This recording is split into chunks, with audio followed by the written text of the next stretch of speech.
Bem-vinda, bem-vindo ao BTC Journal, seu programa de notícias de negócios comentadas e analisadas pela equipe da BTC.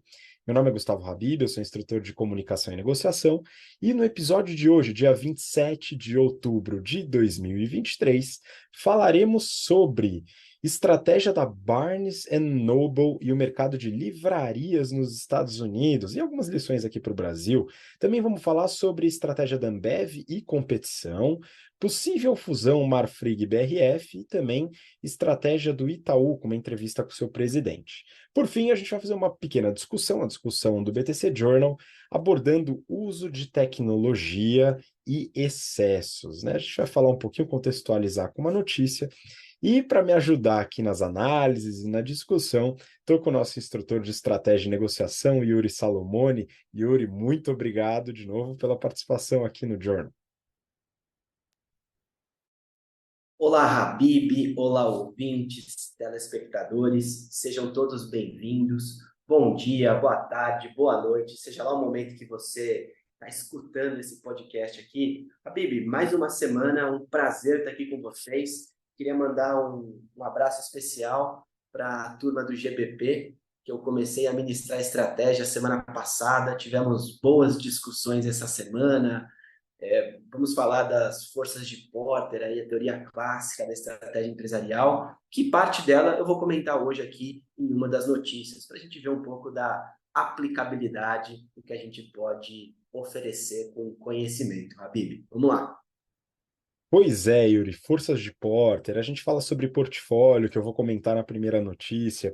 Tem uma série de temas dentro de estratégia empresarial que a gente aborda aqui de forma sucinta, de forma bastante ilustrativa, mas dentro dos nossos cursos a gente trabalha modelos, diversos casos, análises aprofundadas. Então fica o convite para você que está nos ouvindo pelo podcast, ou assistindo pelo YouTube, ou pelo Spotify, para conhecer um pouco mais sobre o General Business Program, que é o nosso curso voltado para quem está entrando no mercado de trabalho, quer alavancar sua carreira com muito conhecimento em business, e o Strategy and Finance, que é um curso voltado para líderes, pessoas que gerenciam outras pessoas ou áreas, ou a empresa como um todo, para trazer ferramentas mais robustas para sua tomada de decisão, tanto em estratégia como em finanças. As duas turmas do primeiro semestre de 2024 estão com inscrições abertas e desconto para inscrições antecipadas. Então dá uma olhada lá, o desconto ele vai até o final desse mês. Então conheça mais o curso, se inscreva,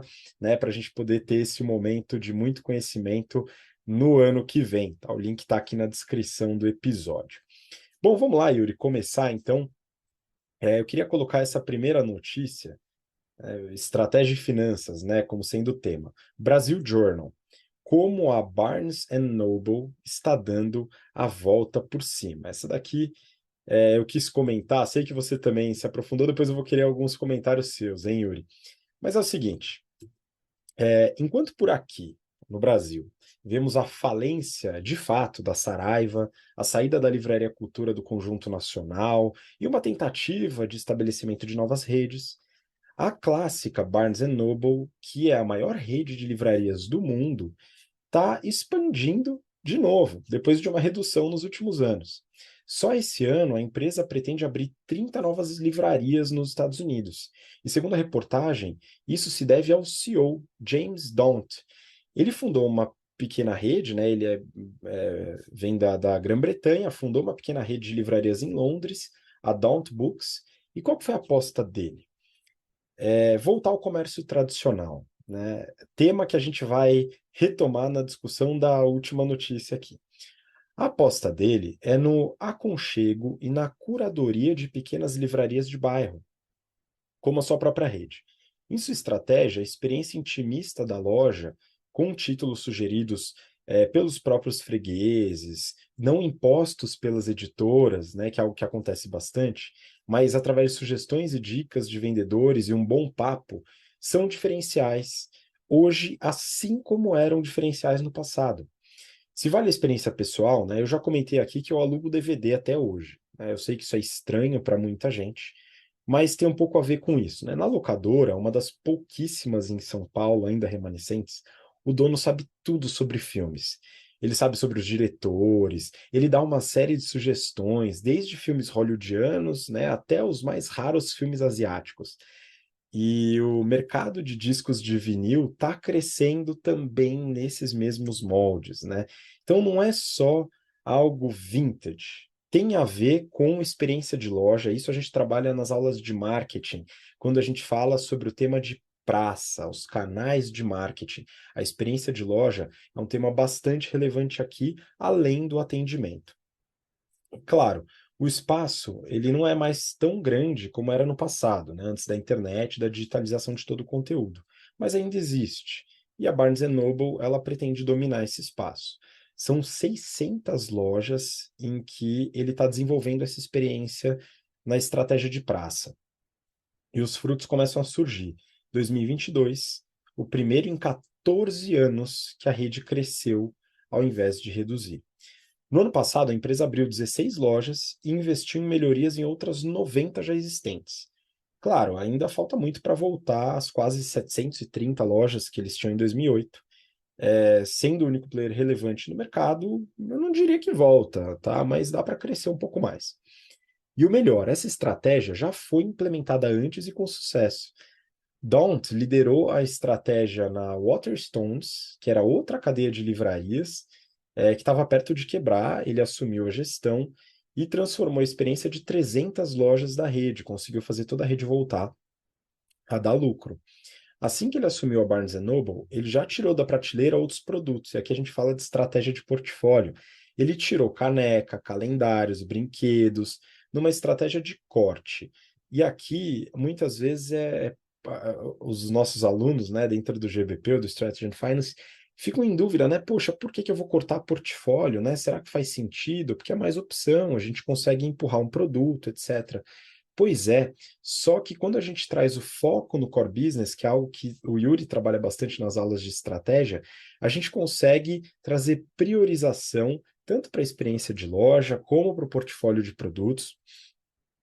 E a gente consegue muitas vezes otimizar o resultado e também a operação, né, reduzindo custos com algo que não é tão benéfico para a nossa operação. Então, trazendo o foco core business, que até agora, né, não era só a venda de livros, mas a indicação, a experiência do vendedor e o atendimento. Tudo isso faz parte do produto também, né? E talvez tirar as canecas da prateleira possa ajudar isso. Além do portfólio exclusivo de livros, agora cada loja teria autonomia para determinar seu portfólio.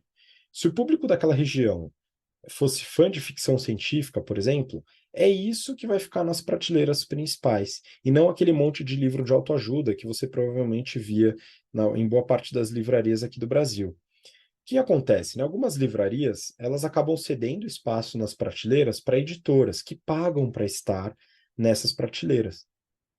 Don't, né, o CEO, ele resolveu abrir mão dessa receita. Mais um movimento controverso, né? Poxa, eu vou abrir mão de uma receita que a editora me dá para colocar os livros delas dentro da prateleira? Sim, eu abro mão dessa receita. Só que agora eu não tenho estoque encalhado, né? Então antes ele devolvia 25% dos títulos. Hoje a devolução média é de 8%, ele pretende chegar a 5% até o final do ano. Aqui no Brasil, uma rede que segue uma estratégia mais ou menos semelhante é a leitura, onde a autonomia das lojas para montar o portfólio também faz parte do modelo. A Livraria da Vila, apesar de diversificar portfólio, implementou atendimento por WhatsApp, que é algo impensável até pouco tempo atrás, né? Isso para trazer um atendimento personalizado e de qualidade. Eu, particularmente, cedi ao Kindle, tá? Então, no caso dos livros, eu não faço como os DVDs ou os discos de vinil que eu ouço aqui em casa, né? O Kindle me atende muitíssimo bem.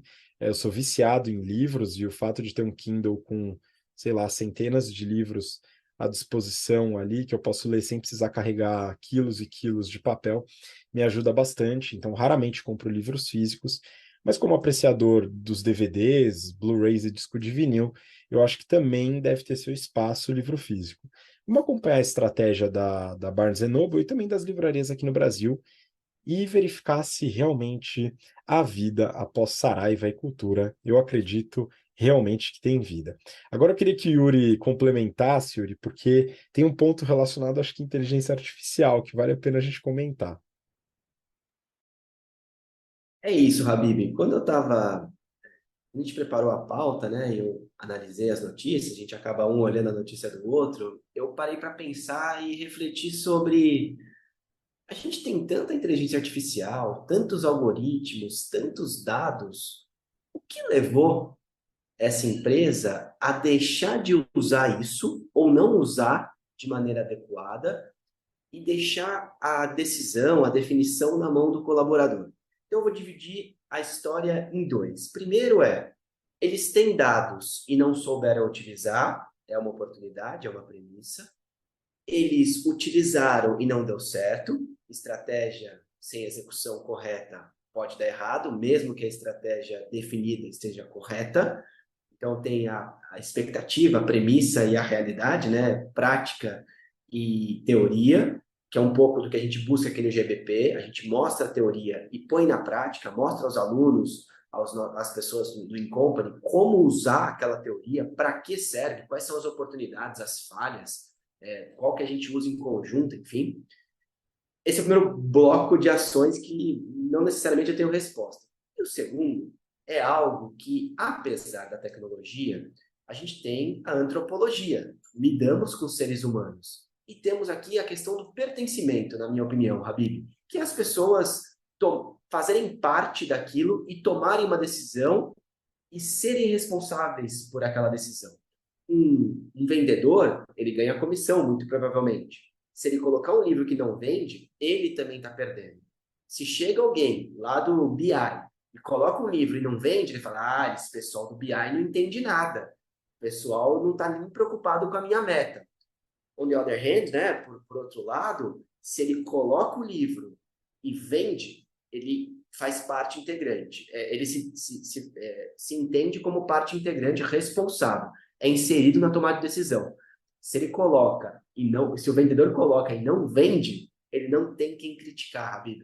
Ele vai falar o que? Os livros estão mal escritos, não tem bons autores, com centenas, milhares, milhões de livros que a gente tem no mundo. Será que não tem nenhum que está vendendo? As pessoas pararam de ler?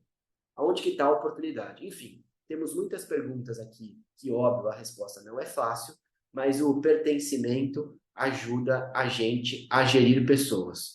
Deixe as pessoas tomarem decisões, guie as decisões para ir mais ou menos no caminho que você imagina como tomador de decisão, como estrategista, mas não tenha o top-down como premissa ou como plano de fundo. Eu mando, você obedece, faz aí, porque eu sei do que eu estou fazendo. Porque se não der certo, você vai ser o primeiro a ser criticado.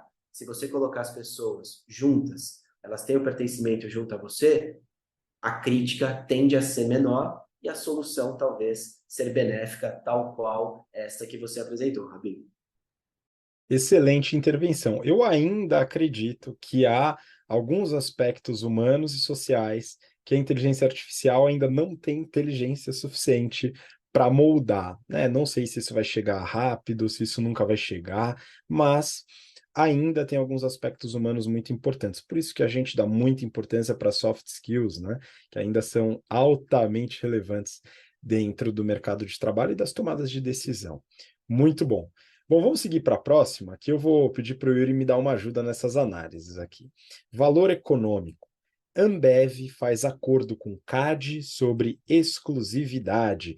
Yuri, eu quero que você analise um pouco a notícia e dê até um exemplo seu, né, das suas atividades profissionais relacionadas a este próprio tema.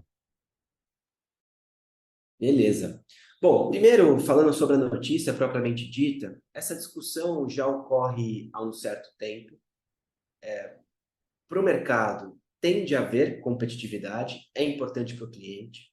A Ambev o argumento, né, contra a Ambev foi que ela fez uma infração à ordem econômica, ou seja, limitou a concorrência. Quem sai prejudicado com isso, em partes, é o cliente, que pode ficar restrito a um tipo de produto e a um tipo de preço, dada a relação entre duas empresas. Mas, na minha opinião, aqui, a exclusividade ela pode gerar benefícios para todos os lados. Bom, o principal deles é que, para a empresa, ela eleva a barreira de entrada para concorrentes. Então, se a Ambev faz um plano estratégico de limitar a competitividade no lugar, ter exclusividade, um outro entrante não consegue entrar porque tem que pagar uma multa. A gente discutiu isso na questão da Rappi e do iFood, do Uber, né? O Uber colocou uma notícia no mercado e diz, não consigo entrar porque o Uber disse, eu não consigo entrar porque o iFood não deixa. O iFood foi muito mais inteligente, fez as relações de blindagem, elevando a barreira de entrada. O Uber teve que sair, inclusive, do Brasil, o Uber Eats, né? Mas, voltando ao mercado de cerveja, especificamente, parcerias estratégicas a gente ensina nos nossos cursos e são necessárias para desenvolver negócios. A gente analisa isso nas 5 forças de Porter. Parte delas é barreira de entrada e barreira de saída de um negócio. Mas, especificamente da Ambev aqui, o que foi o acordo? Eles chegaram por região, então em determinadas regiões tem um limite, e são 2 principais pontos. O primeiro, de 6 a 15% da base de bares, ou seja, da quantidade de bares e restaurantes daquela região, podem ter contrato de exclusividade. Então, a cada 100, entre 6 e 15 bares podem ter exclusividade. Em relação a volume, que é a segunda parte, entre 12 e 20% do volume vendido pela empresa naquela mesorregião de influência. Óbvio que quanto menor essa porcentagem, tanto de volume quanto de base, número de empresas, de restaurantes e de bares, são em áreas mais competitivas. Em áreas menos competitivas, eu posso ter uma exclusividade mais abrangente. Vou pegar 3 regiões do Brasil aqui, que foram discutidas, inclusive, nesse acordo. Em São Paulo, a região do Itaim Bibi, no Rio de Janeiro, na região de Copacabana, e Brasília, na região do Plano Piloto. Essas foram as áreas com maior restrição a essas exclusividades. Esse acordo foi fechado, válido por 5 anos, até dezembro de 2028, passa a valer a partir da assinatura, que foi a semana passada, e com esse acordo, o contrato de exclusividade ele tem de ter limites. É isso que o CAD dá o recado. A concorrência tem de existir. Bom, tem uma frase aqui na notícia que eu vou reproduzir que é a seguinte: parcerias envolvendo exclusividade dentro dos limites são legítimas e beneficiam os pontos de vendas. E aí, Habib, aproveitando o seu gatilho aqui, você me pediu para contar um caso. Eu, recentemente, fechei um contrato com uma grande cervejaria de fornecimento de chopp, cerveja e alguns destilados que ela produz. E para mim foi muito bom, Habib, porque eu fiz uma negociação de volume, planejando os próximos 5 anos. Então, a gente ensina que quanto mais a gente compra de um produto, menos fica o valor unitário de cada item. Eu fiz uma projeção de consumo em hectolitros. Eu nem lembrava mais qual era, 10 elevado a quanto, né? O hectolitros. Não é mais em litros, em metro cúbico. Eu fiz a negociação em hectolitros. Então, para reduzir lá o número de casas decimais. Beleza. Em hectolitros, eu fiz um planejamento em 5 anos, negociei melhores preços, me comprometi com o volume e a empresa me comprometeu a sempre ter o menor preço do mercado, dentro do menor preço do mercado, e a me dar, mediante compra do produto deles, me dá benefícios, tais quais lançamentos de novas mercadorias serem feitas nos meus estabelecimentos, aqui nos que eu tomo conta, enviar dinheiro para eu fazer reformas nos bares e ambos ganham, né? Eu tenho um CAPEX, aqui eu tenho um ativo no meu balanço, que o dinheiro não é meu, mas me ajudou. Então, eu elevo o valor do meu ativo, não tirei do meu caixa. Segundo, eu ter um ambiente melhor para o consumo, maximizo o consumo, potencializo o consumo, e isso vende mais, e aí a engrenagem gira bem para todas as partes integrantes. Então, para mim foi super bom. Reformei o bar, aumentei o volume, atendi as expectativas da empresa, fechei a exclusividade, não posso fechar com outro. Aliás, até posso, Fabinho, tem uma multa no contrato. Se um outro fornecedor quiser vir e vender e conseguir entrar aqui com o volume que deseja, eu tenho um volume razoável nos hotéis que eu tomo conta, é só vir pagar a multa. Eu não posso me comprometer com ela, eu não tenho dinheiro para isso. Mas você quer entrar? Então, é uma barreira de entrada alta? Sim, é uma barreira de entrada alta. Mas, às vezes, você tem que fazer um investimento para adentrar em novos mercados. Então, outra coisa legal, Habib, para finalizar, que eles fazem também com alguns bares menores, com essas exclusividades mais restritas, é entregar mesa, cadeira, geladeira para a temperatura dessa bebida estar adequada, e até reformas de fachada, de logo, brand e afins. Tudo para posicionar melhor o produto que ela vende. No caso aqui, a Ambev, uma Heineken da vida. Pois é, isso mesmo, Yuri. Tem casos em que a exclusividade é uma excelente estratégia. É muito boa. E, em alguns casos, ela pode ferir práticas competitivas. Por isso que a gente tem que garantir que o CAD tenha uma atuação boa, que o CAD seja um órgão atuante, porque em alguns casos, né, isso é indesejável do ponto de vista do consumidor, né, como sendo muitas vezes um oligopólio, um monopólio numa determinada região, mas não um contrato de exclusividade não é capaz de prover esse tipo de concentração e pode ser benéfico para intermediários, canais, como no seu caso, e também para consumidores finais, além, claro, do próprio produtor, né? Então, vai depender de cada situação e por isso é importante o CAD atuante, né? E nem sempre ele vai atuar, porque nem sempre corresponde a uma prática anticompetitiva. Bom, aproveitando que a gente está falando de Ambev, né? E muitas vezes a cerveja, para quem gosta, é bem apreciada no calor, e a gente passou por uma onda de calor meio destruidora nos últimos dias, vale comentar que as camisetas Tech T-shirt da Insider Store, como essa que eu estou vestindo aqui, né, são excelentes. Por quê? O suor evapora rápido, né? Não deixa cheiro, né, no tecido, facilita a troca de calor, a tecnologia têxtil presente nas roupas, nas peças da Insider Store, ajudam bastante no calor extremo, né? Mesmo uma camiseta de cor escura como essa, né? Além da facilidade de não precisar passar. Então, são alguns dos grandes benefícios, né, que a Tech T-Shirts tem, e também outras linhas, como por exemplo a linha de cuecas, calcinhas ou meias, que garantem também conforto térmico para outras regiões do corpo, além da tecnologia anti-odor.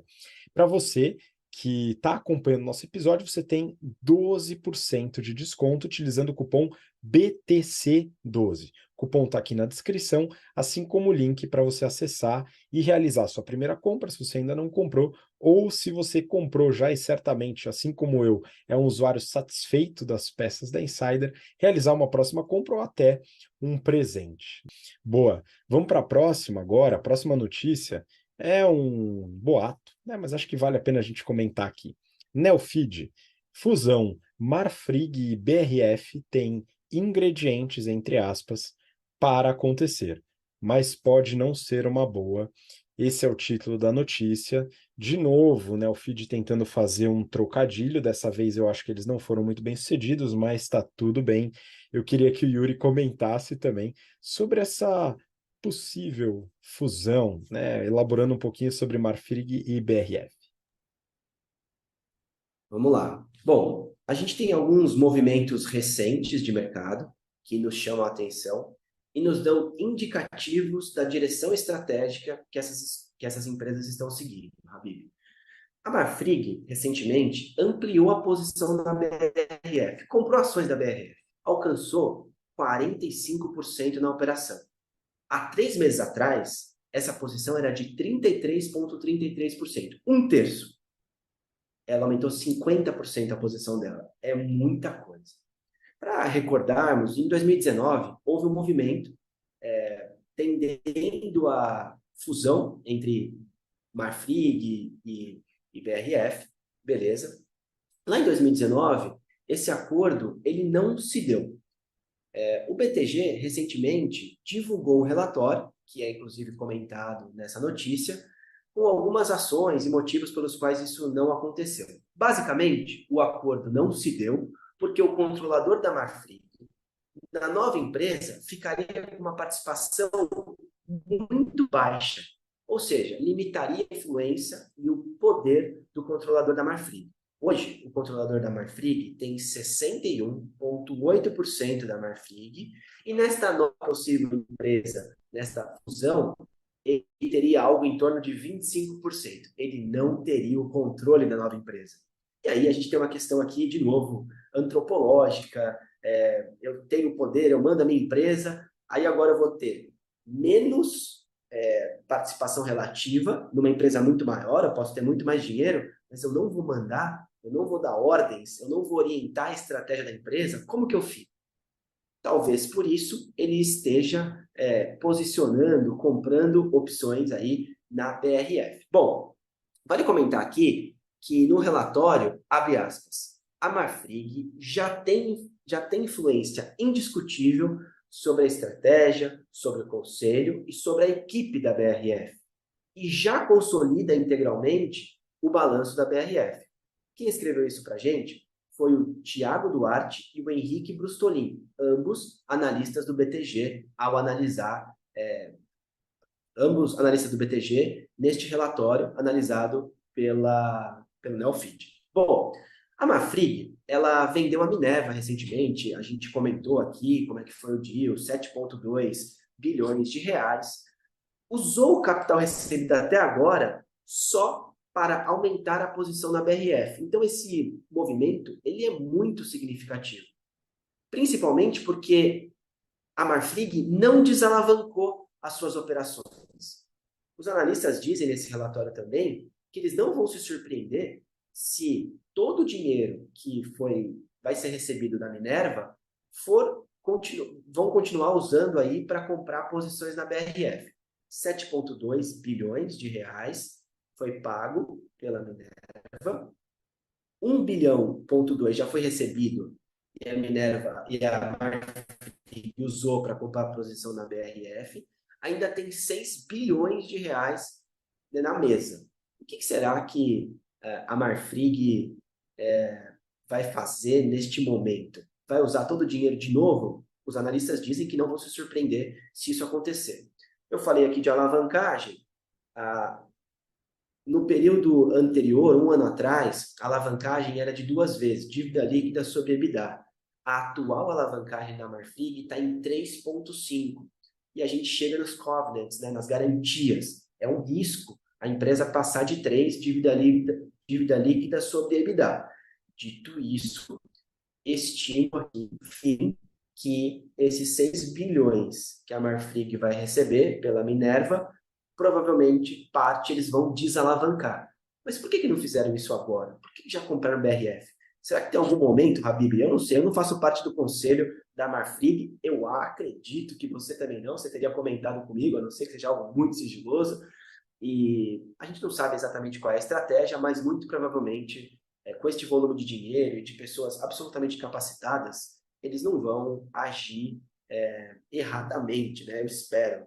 Tomara que eles desalavanquem a empresa e que, se for a posição comprar a BRF e fazer essa fusão, que eles executem da maneira adequada e que o controlador da Marfrig tenha poder. Porque, olha, perder poder nesta relação não é trivial. Afinal, tem um fundo árabe brigando por posição junto à Marfrig nesta operação da BRF. É muito dinheiro na mesa, tem petróleo por trás disso.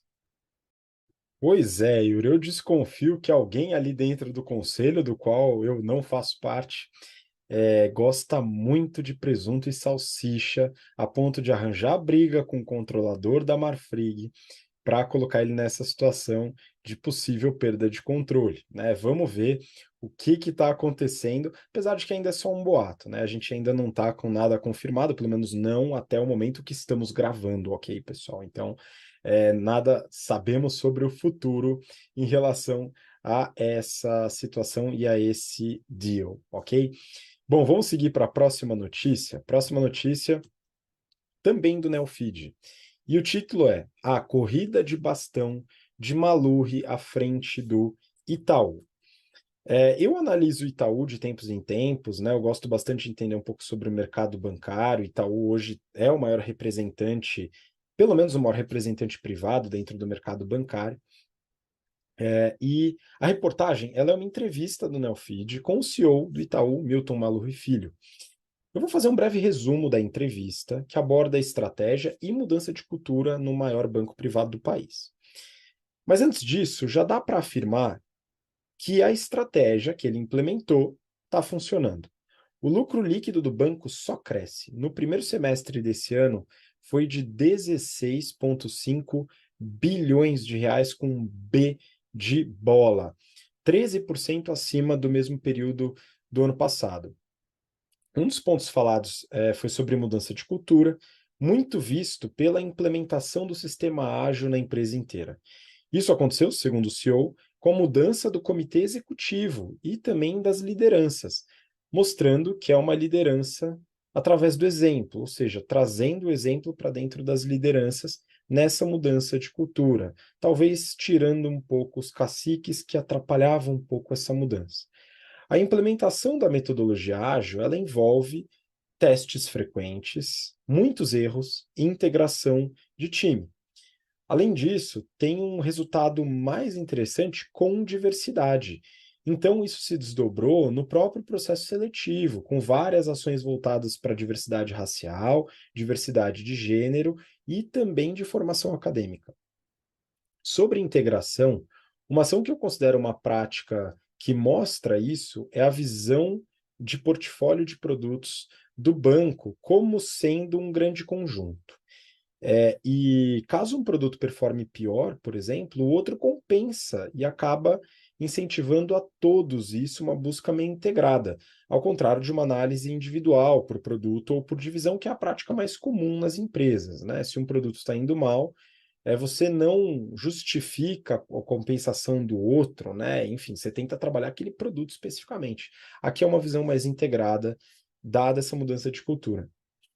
Ele também comentou sobre entrarem atrasados no mercado de investimentos, né, e assessoria também. E ele fala assim que eles perderam um bonde, de fato. Mas ao entrar atrasados, eles também puderam aprender com os erros dos outros. Aqui ele fala sobre a forma de comissionamento dos assessores, que é uma briga grande entre Itaú e XP. Ele fala da importância da vida financeira do cliente. E por ser um banco que oferece de tudo, é importante que o cliente esteja integralmente bem. Então, aqui, além de uma carteira de investimentos baseado num determinado perfil, ele também consegue analisar toda a parte de crédito do cliente, dentre outros aspectos da sua vida financeira. O entrevistador, ele pega no calo, né, e pergunta sobre o ROE do banco, Return on Equity, né, que é uma métrica muito comum nos bancos, né, e ele compara com o Nubank, que apresentou um ROE de 40%. Aqui vale lembrar que o Itaú tem algo perto de 21%. O presidente responde na linha de que eles têm vários produtos, alguns com um ROE alto, outros menos, e se optassem apenas pelos produtos de ROE alto, eles diminuiriam a oferta de serviços e seriam um banco menor. Mas como o mercado quer um ROE sempre mais alto, ele dá uma sambada, né? Pelo menos isso é a minha interpretação da entrevista, falando do cross-sell entre os produtos da organização, que isso aumenta o retorno. Mas ao ser pressionado, se chegariam no ROE perto de 40%, ele volta a falar sobre criação de valor, saindo dessa expectativa. Ou seja, não vai ter ROE muito mais alto, né? Mas não pode falar sobre isso muito diretamente, né? O que não quer dizer que isso seja uma estratégia ruim. É a questão da expectativa do mercado, que quer sempre otimizar o ROE, mas vale ressaltar aqui, uma leve cutucada minha também, que o mercado nem sempre está correto. Bom, falando sobre a crise de crédito e inadimplência, e aqui também é mais um exemplo de como o mercado muitas vezes se equivoca, né?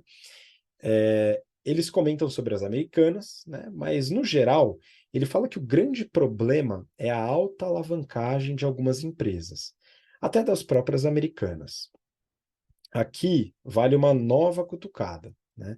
Empresa não se alavanca sem ajuda de banco, né? Nem que seja um banco de investimento para assessorar na emissão de uma debênture, que é uma dívida emitida pela própria empresa. Mas na grande maioria das vezes é empréstimo mesmo, né? Através dos bancos, principalmente os bancos comerciais.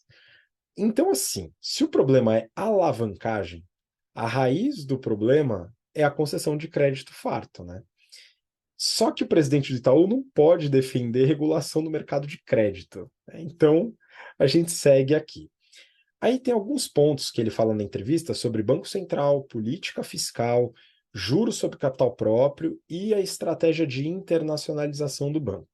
Para esses, eu vou sugerir que você leia a reportagem do Neofeed, é gratuita, acessível para você, não tem problema nenhum, tá? Porque ele fala sobre vários pontos que eu não vou consolidar aqui, senão ficaria muito longo. Para finalizar, então, o Itaú percebeu que estava ficando para trás, tanto quanto aos assessores de investimentos, o mercado de investimentos como um todo, como quanto às fintechs, e fez movimentos de modernização nesses dois sentidos. Ao meu ver, algo muito bem sucedido, pensando que é uma empresa de 100 anos de idade e 20 mil funcionários, e que, mesmo modernizando, devem seguir na segurança de um serviço bancário integrado, que talvez não seja o mais cool, né, o mais legal e modernoso, mas certamente é o que mais tem capilaridade. E a capilaridade, não só no mercado bancário, é muito importante para você atender a públicos que são muitas vezes desassistidos, um mercado muitas vezes ignorado, que traz volume, traz segurança e faz com que o banco siga lucrando recordes e recordes. Bom, vamos seguir então para a última notícia do BTC Journal, aqui abordando a nossa discussão do BTC Journal. Eu trouxe aqui, Yuri, uma notícia do Valor Econômico. Excesso de tecnologia faz o usuário rejeitar aplicativos e notificações. Eu vou ler o subtítulo. Uso intensivo da internet faz com que o consumidor considere a tecnologia como uma barreira ao esforço de pôr o bem-estar em primeiro lugar. Eu acho que vale alguns pontos práticos, pessoais, inclusive, aqui para a gente comentar essa notícia. E eu queria que você iniciasse, Yuri. Vamos lá, Habib. Então, assim, primeiro quero trazer uns dados que estão na reportagem, que é o seguinte: os consumidores, eles estão apertando as rédeas aí na utilização da tecnologia.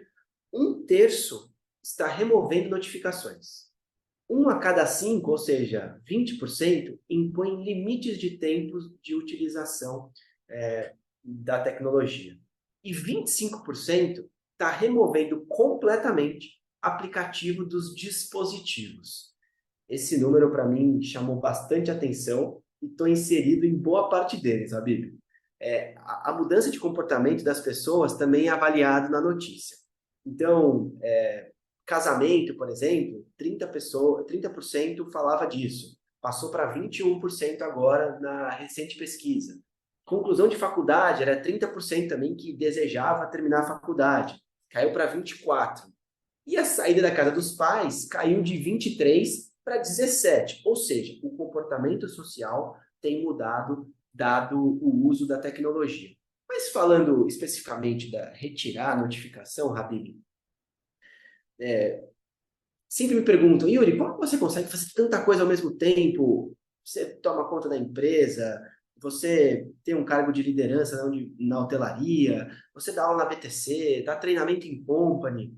Bom, a resposta que eu passo para as pessoas que me perguntam, ela é simples, objetiva, mas ela não é fácil, que é organizar o tempo e as demandas e o investimento que você vai ter em cada parte. Não investimento de dinheiro, investimento de vida, investimento de tempo, investimento de dedicação.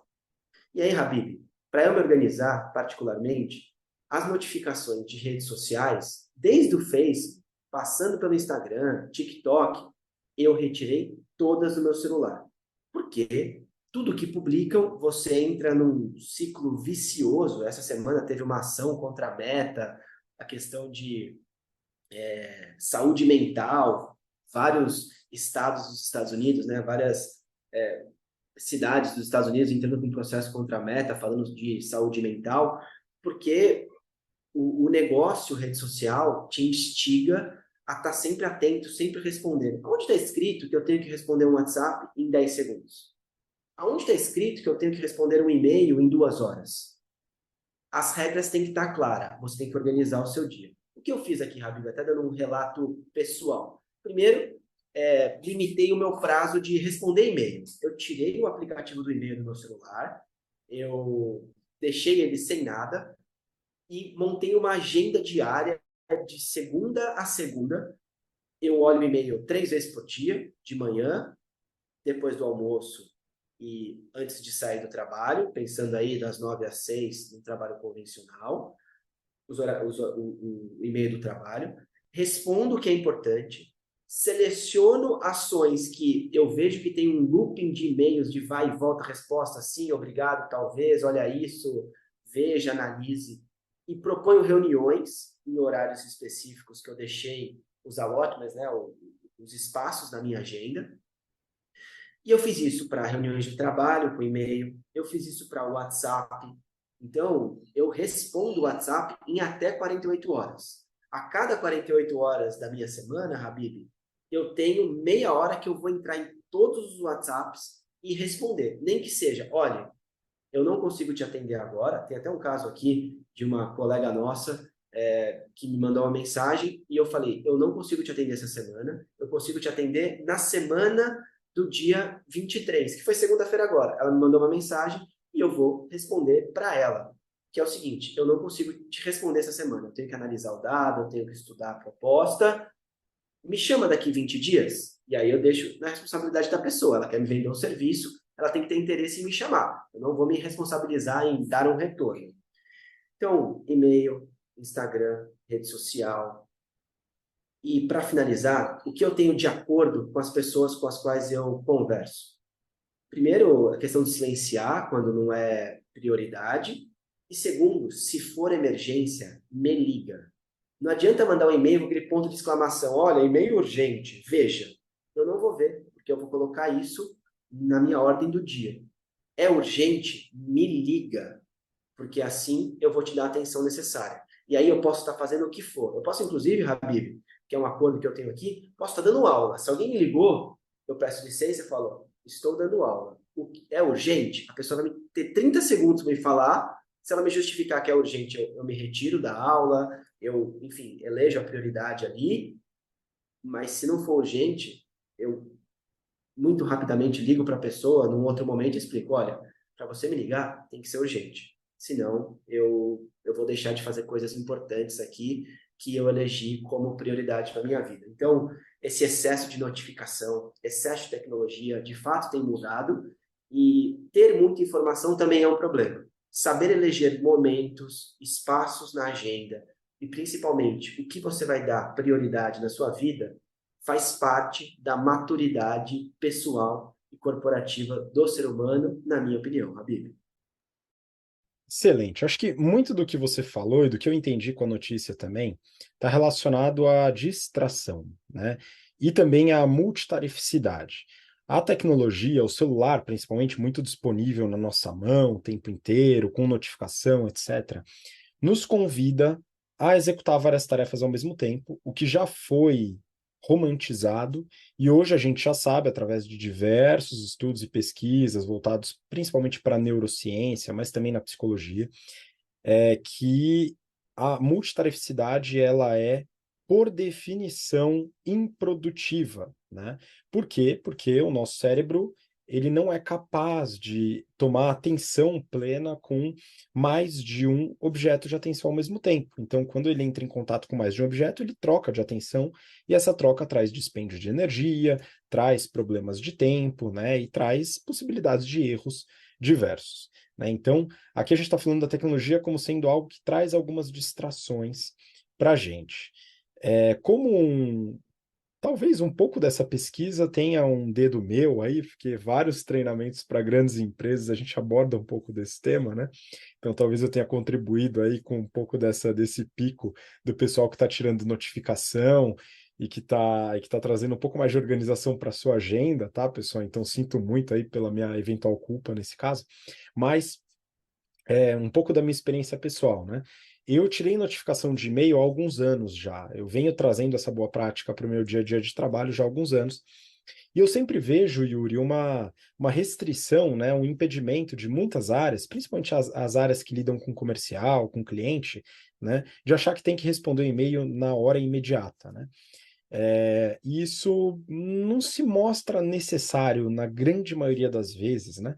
Porque o cliente tem muitas vezes, né, principalmente se for um cliente organizado e tal, ele tem esse hábito de ligar caso seja urgente, como você falou, né? Então você, para os seus fornecedores, você como cliente, certamente liga se for urgente, né? Eu imagino que você tem essa boa prática aí, né, Yuri?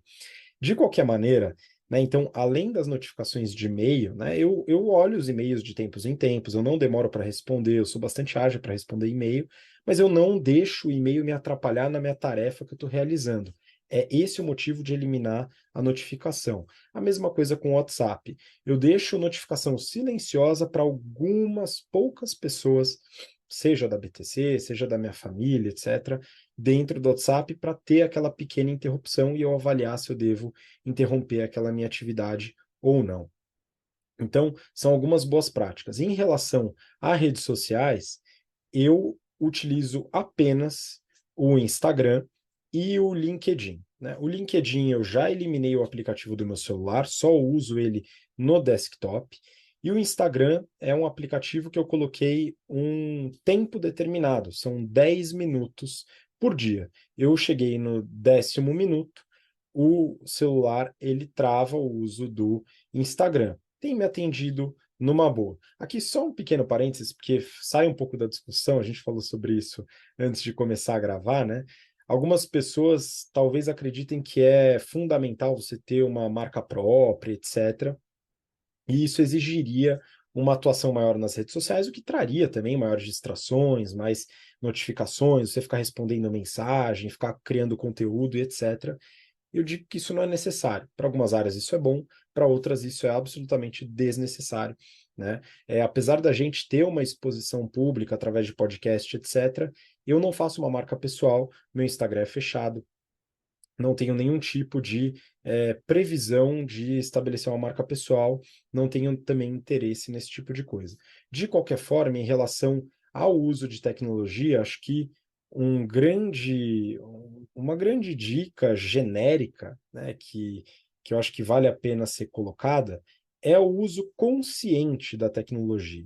O problema das notificações, e aqui se você consome YouTube, certamente o seu YouTuber, né, fica enchendo seu saco para você seguir e ativar o sininho. Então fica a minha sugestão para você não ativar sininho nenhum, né? Elimine todas as notificações de todos os aplicativos, se possível, para poder ter a consciência, né? Eu vou entrar no YouTube para ver um vídeo, para ver o meu YouTuber favorito, etc, etc. Você entra de forma consciente e acompanha por mais tempo, se necessário. Mas não se deixa interromper uma atividade que você está fazendo por causa de um vídeo que acabou de entrar e que vai ficar naquela plataforma eternamente. Você pode vê-lo daqui 2 horas sem nenhum prejuízo. Eu acho que são alguns pontos que eu queria complementar, Yuri, e eu queria passar a bola de volta para você. Você tem mais alguma coisa? E também para deixar seu recado final para a turma. Pô, Habib, essas discussões agora, eu vou ficar o dia inteiro, a gente está gravando cedo aqui, né? Eu vou ficar o dia inteiro pensando nisso agora, como que eu faço para otimizar mais o meu dia e poder influenciar a vida das pessoas, tal qual a gente está fazendo agora, porque a saúde mental importa, a otimização do seu tempo importa, fazer o que você gosta importa. Ao passo que ativar o sininho para algo que você gosta legal, você não pode só ver aquilo. E você tem que ver aquilo se você tiver tempo, se você tiver organização. E não ser demandado, e de novo, como você disse, distraído a ver algo que você não queria ver, que você não planejou, e que de repente você passa lá 2, 3, 4 horas rolando para cima no Instagram, vendo vídeos no YouTube, acelerando para ver mais vídeos, para caber mais tempo, e no final você para e o que eu aprendi? O que eu evoluí com isso? Acredito que, para finalizar, a pergunta que eu me faço sempre é: com essa organização, eu estou indo para o caminho que eu decidi como meta na minha vida? Se sim, eu estou no caminho certo. Se a resposta é não, eu tenho que reorganizar. E parte da reorganização é tirar notificações, Habib. Então, fica aqui a dica para os nossos ouvintes: organize o seu dia. Aqui respondi publicamente a perguntas que me fizeram essa semana: como você dá conta de tanta coisa? Eu organizo e entrego o que é possível. Meu dia só tem 24 horas. Eu tenho que dormir, eu tenho que fazer exercício, eu tenho uma filha para criar, eu tenho aulas para dar na BTC, eu tenho trabalho para entregar aqui. Eu coloco a ordem de prioridade e às vezes eu tenho que fazer escolhas. Choices. Habib, Eu fico por aqui com o meu comentário. Obrigado, boa semana a todos e até a semana que vem. Eu que agradeço, Yuri, muito obrigado pela sua participação e obrigado você que nos acompanhou até agora nesse episódio, pelo interesse, pela paciência, e nos vemos então na próxima semana para mais um episódio do BTC Journal. Um grande abraço, até lá. Tchau, tchau.